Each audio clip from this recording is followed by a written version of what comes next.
Vous pensez probablement aux Vikings comme des brutes sanguinaires, avec des casques à cornes, qui sont un mythe d'ailleurs, qui ne faisaient que piller et brûler. Mais l'histoire vraie la plus fascinante est celle d'un Viking qui a compris que construire rapporte plus que détruire. Voici l'histoire de Rollo, le marcheur. Nous sommes au début du Xe siècle, vers 911. Roland est un chef viking terrifiant. On le surnomme le marcheur, parce que la légende raconte qu'il est si grand et si lourd qu'aucun cheval ne peut le porter. Il doit donc se battre à pied ou voyager en drakkar.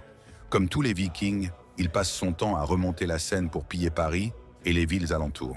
Le roi de France, Charles le Simple, est désespéré. Il ne peut pas les arrêter. Chaque année, les vikings reviennent, prennent l'or et repartent. Mais Roland a un problème. Le pillage, c'est fatigant. Les villages sont de plus en plus pauvres, à force d'être pillés, et les défenses deviennent meilleures. L'avenir du business est sombre. C'est alors que le roi Charles propose un marché historique, un coup de poker. Je te donne une immense région au nord de la France. Elle est à toi. En échange, tu arrêtes de nous attaquer, et surtout, tu protèges l'embouchure de la Seine contre les autres vikings. Roland réfléchit. Accepter, c'est se ranger, c'est devenir sédentaire, c'est trahir le mode de vie viking de la liberté totale.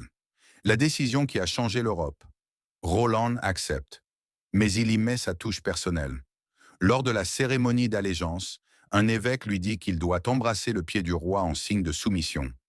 Roland, fier viking, refuse de s'agenouiller. Il ordonne à l'un de ses guerriers de le faire à sa place. Le guerrier, tout aussi brut, attrape le pied du roi et le lève si haut pour l'embrasser sans se baisser, qu'il fait tomber le roi à la renverse devant toute la cour. Tout le monde éclate de rire.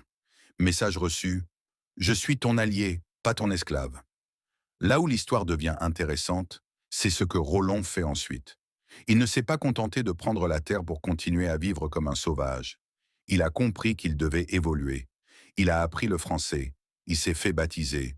Il a instauré des lois si strictes et efficaces contre le vol que la légende dit qu'on pouvait laisser un anneau d'or sur la route et le retrouver le lendemain.